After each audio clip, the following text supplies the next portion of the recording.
At this job for the past 2 days, and what I experienced at this job was one of the most interesting things I've experienced ever. It was a Craigslist job, so going up, I thought I was going to get human trafficked or something. It's crazy.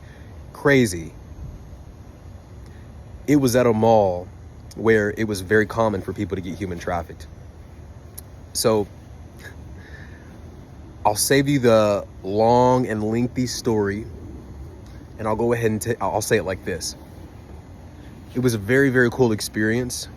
The guy was, for the most part, like 80% cool. The other 20%, he had some anger issues. The job was this old mall in my city. Some of you may know it's called Ridgemar Mall. There's a storage facility in there that no one goes to the mall. Very few people go to the mall. There's like the stores inside of the mall. No one's really leasing them. Very few people are. So it's mostly empty space. There's storage facilities in there. This guy does Amazon FBA, okay, fulfillment. And he's been doing it 8 years. He has a good idea of what he's doing. But upon, if you're running Craigslist ads and you've been doing it for 8 years, maybe there's some distortions there, but I digress. I end up meeting the guy. We get along fairly well. Come to find out, the first day, he does have a little bit of an anger issue. I find that it was very flattering because him and the other gentleman I was with, they were kind of like, this guy's smart, this guy's a genius. And I wasn't doing anything. I was just talking to them and being quiet, silent. I'm reserved, I'm honestly, what it really was they were just talking about some bullshit while we were moving. I'm sorry if I wasn't, it may have seemed like I wasn't as participant in the conversation as I could have been. They were kind of giving me flattery, and I'm like, hey, they're like, you're smart. And I'm like, yeah, it takes smart to know smart, just kind of giving it back. And it was all love, and it was cool. Where I feel I went wrong was maybe I showed too much love. Like I was almost trying to build a level of trust so I could deceive, so I could slack off, per se. And I feel like that could be a distortion, something to look into that reflects outside of the job. Building a level of trust so that one can, okay, built this trust, they know and like me, now I can go blah, blah, blah, blah, blah, slack off. And that's kind of what happened. He called me today. I was supposed to work at least 4 or 3 days. I leave to Maryland tomorrow, but I'm excited. Anyways, he calls me and says, I don't need you anymore today. I don't need you anymore, man. Because he was like talking all this hot mess, like, oh man, you can work for me full time. All selling me a dream, dude. And I knew it. I wanted to give him the benefit of the doubt because, dude, if you're watching this, you're a cool guy. But I know when someone's selling me a dream. I know when it's too good to be true. Given that he let the employees drink and smoke while they were working for him, respectfully we weren't like hotboxing the storage unit or anything. You just open and just like a cloud of smoke comes out. Although we did do that at Chipotle, my very first job one time. Very cool experience. Opened my eyes to what the world really was. It's not all professional. Even the professionals aren't professional.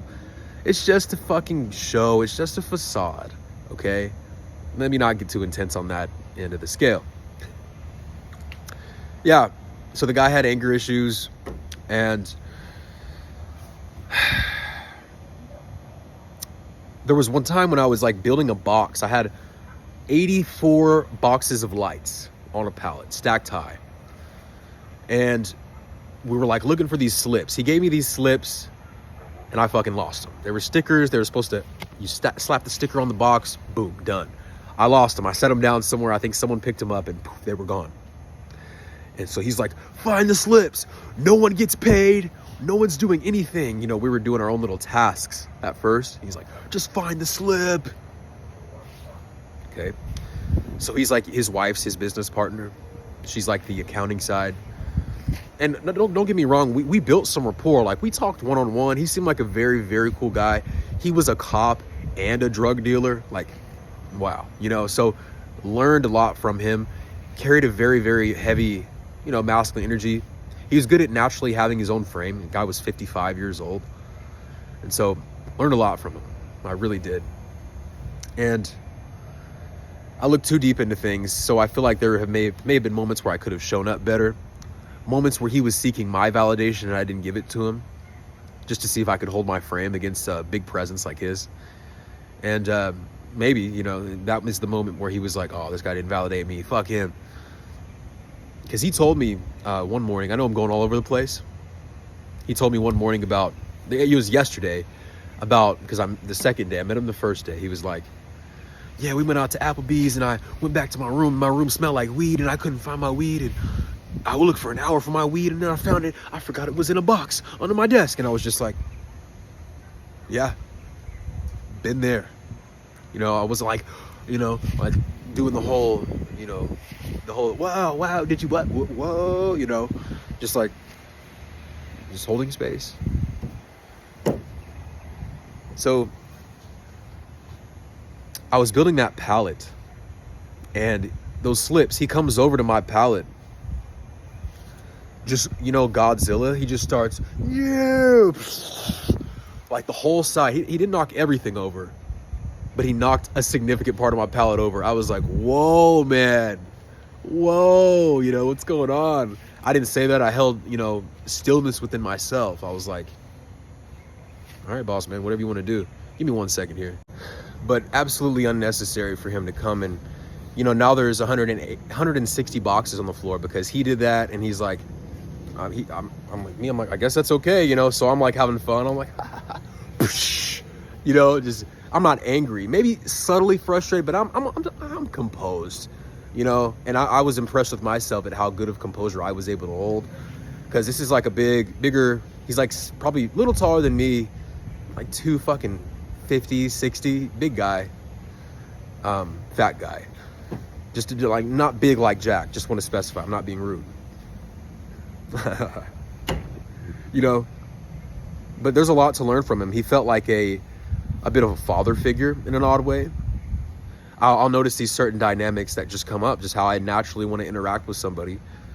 Fuck, I mean, yeah, like he was the alpha of the group because naturally he was giving orders, listening to him. But I made sure within myself not to seek that validation as much as I could. Whereas before, when people give you orders and you're asking like this, is this good? Is this good? And you're just so neurotic about it because you just want to do it right. I just want to do it right. What he had said to me too, which kind of eased this feeling of being willing to mess up, was he's like, I set y'all up in a position to where y'all do fuck up so we can correct as we go. And so I like latched onto that. I'm like, cool, yeah, I like that mentality, yeah. Because you don't succeed unless you're willing to fail more than anyone else. I'm like, yeah. But then he's like, I fail forward, right? I mess up at something. And he's like, oh, you could have just asked me. I'm like, I want to get paid. So I'm just like, yeah, I hear you. So what do I, like, and even that, it's like, instead of saying, so what do you want me to do now? Let me know what to do next. See the difference? I'm telling you, but I'm asking you. Bring that to me, please. Bring that here now. It's like, fuck no, I'm not going to bring that here now, but yeah, I'll bring it to you, please. Thank you very much. And even that, like, I have a naturally, like, like a shotgun, like, bring that to me, please. Thank you. Just bring that to me, pretty please. Thank you so much. That would be more of a rapport, neutral, maybe even seeking a little bit, just friendly tone. So just learning how to use my tone in the workplace, I think, is the summary of this, and just different sub-communications to, communicate like value, communicate, certain dynamics. Like, I'm not going to take shit from people. Your frame can communicate that, your frame of reality. I haven't always been good like that. I didn't grow up with brothers. you know, where I feel like if I did, maybe I'd be more calloused in that, knowing what being around a strong masculine presence is like. Because I had a stepfather, but I wouldn't necessarily, I love you, Brandon, describe him. I wouldn't necessarily describe him as a strong masculine presence, although he will one day work on that, and I'm sure show up as a strong masculine presence. Most men don't hit that until they're well into their 50s, you know. But another aspect I want to talk about is astrology. So he was a Taurus, the boss man, and I'm a Scorpio, opposite signs. The boss man's wife is an Aries, okay?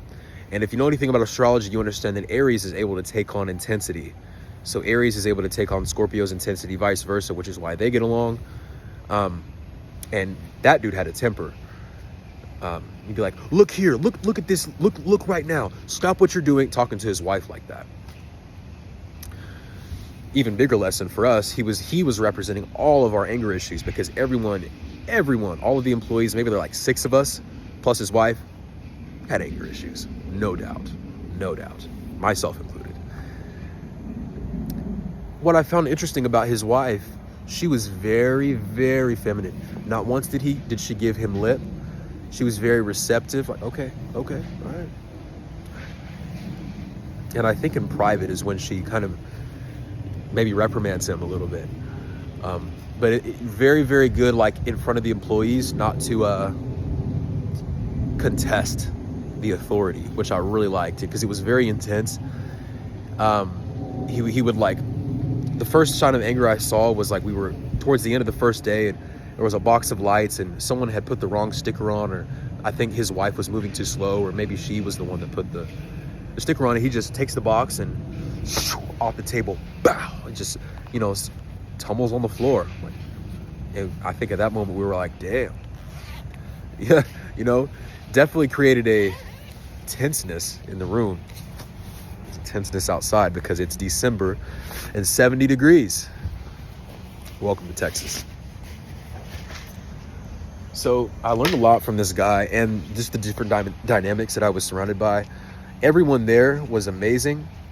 One thing too, the guy said he'd been doing this for 8 years, and he was like, hold on. 8 years. And he's like, y'all are the best team I've had in 8 years. I'm like, oh. Well, that's funny, because you called me today and say you don't need me to work anymore, you know? It's like, yeah, you're the best team in 8 years. I have to find what's wrong with... The human ego is just, what's wrong with this? This is too good to be true, you know? Or something. And you fuck yourself up with your own perception and your own... You think you're a fortune teller. You know, you think you understand everyone's motives. You think everyone's out to get you, out to get one over on you. If you believe that, abso-fucking-lutely. No, I'm not even going to try to change your opinion on that. But if you believe it's a good world and people are here to collaborate with you and just share shit with you and just try to understand better, also understanding human psychology, like, yeah, we're going to try to exert the least amount of energy to get the most. That's what humans do. We're always looking for the bigger, better deal. That's just what humans do. If you're not okay with that, get okay with that. Because if you're not okay with that, you will suffer due to that fact for the rest of your life. Every human is biologically wired that way. Doesn't matter who you are or where you come from. Okay? Maybe if you were indigenous and you grew up in the Siri tribe in Putucheca, Mexico, maybe you were conditioned, wired a little differently. You're not as Western as Jivan or you watching the video. Okay? But you are conditioned with your biological drives, and understanding that about us, and, you know, going layers deeper, being willing to be vulnerable about our past and our history, and being willing to receive each other.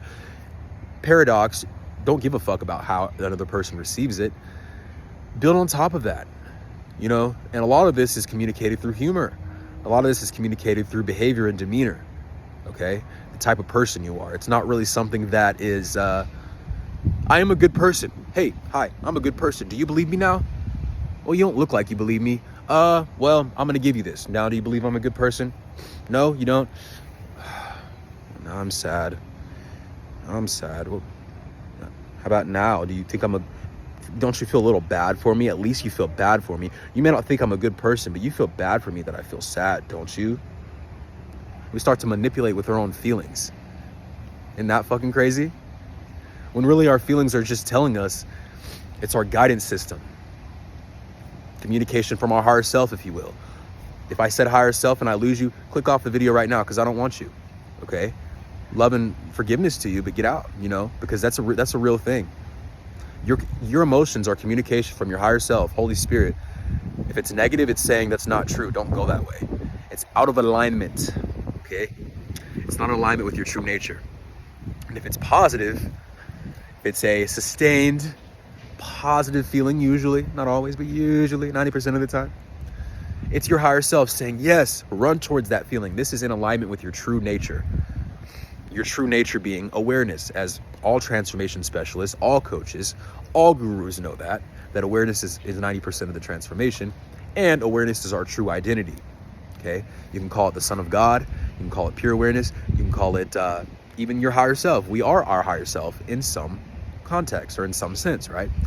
Anyways, we let our emotions mislead us, and we end up mistreating ourselves because we deceive ourselves with our own emotions and our own thoughts, when we should really be dedicating every thought.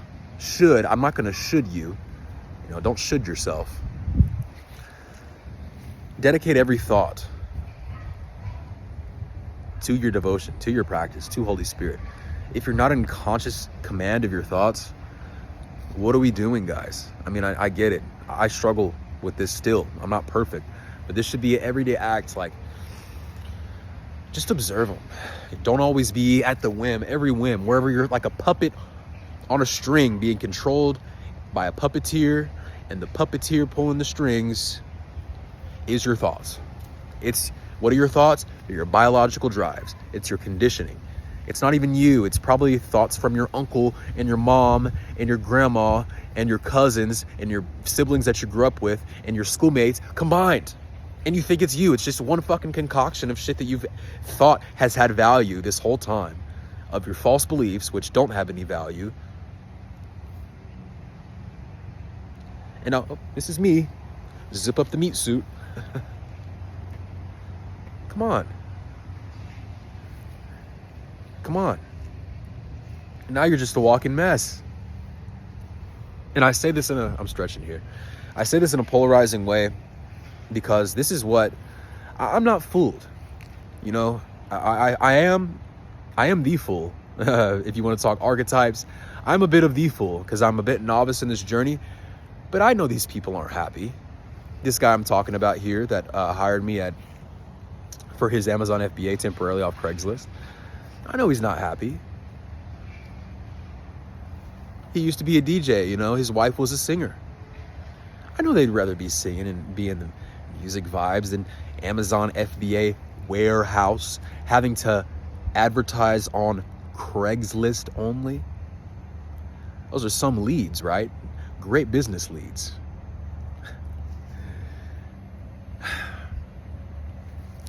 This is an illusion.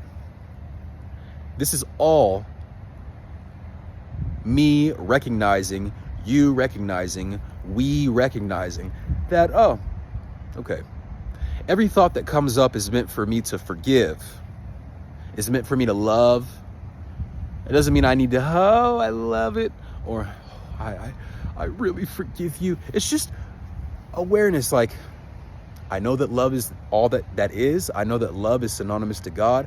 I know that love is my true nature and my ego is not. So I choose to love it, and I genuinely love it. It's not like I choose to love it, robotic, but I'm really still in fear. It's like, no. I really sink into it. I really show up for it. I feel it fully. Don't run away from it. I'm like, okay, I see most of the components here as much as I can. And I love and I forgive as much as I possibly can. By no means am I perfect, but I will absolutely forgive and love, knowing that I'm going to feel a lot better after, and that it's going to be super, super essential for my state of being, like, moving forward. I can't make the money I want to make. I can't have the relationships I want to have if my state of being is in the dumps all the time, if you will. And a lot of what I see, a lot of us were drinking on the job there, smoking on the job. And What is that? That's being state dependent. Why can't you do it sober? Oh, being sober is boring. Is it? Is that it? Or are we running from something? Are we chasing the dragon every day? Only to let it escape us and then chase it again. It's not fun if we just keep it, right? It's like if we keep it, there is no chase. There's always, it seems as though in life, there's always going to be some form of chase.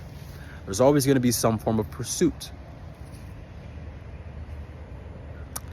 And there's always going to be some form of receptivity to being pursued.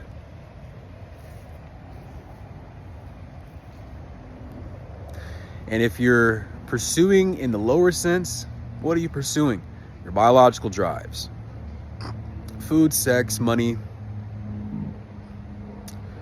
Food, sex, money, comfort, safety.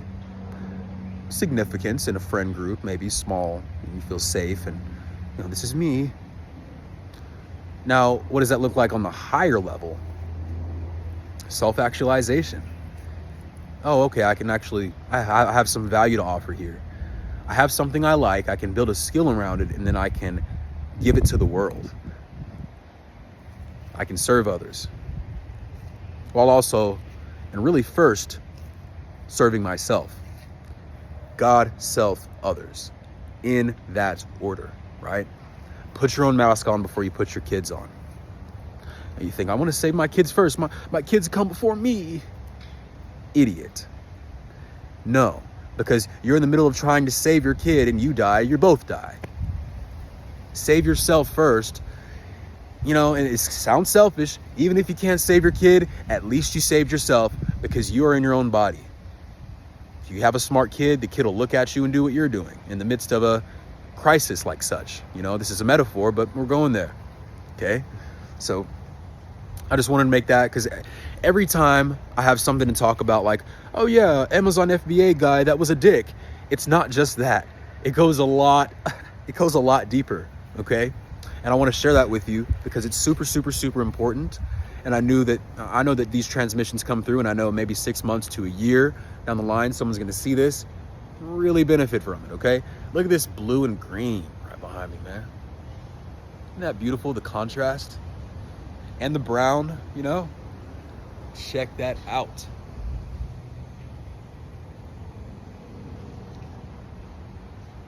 Peace and love from my mind, even though it's not in your head, and my heart to yours. One heart, one mind. Deuces.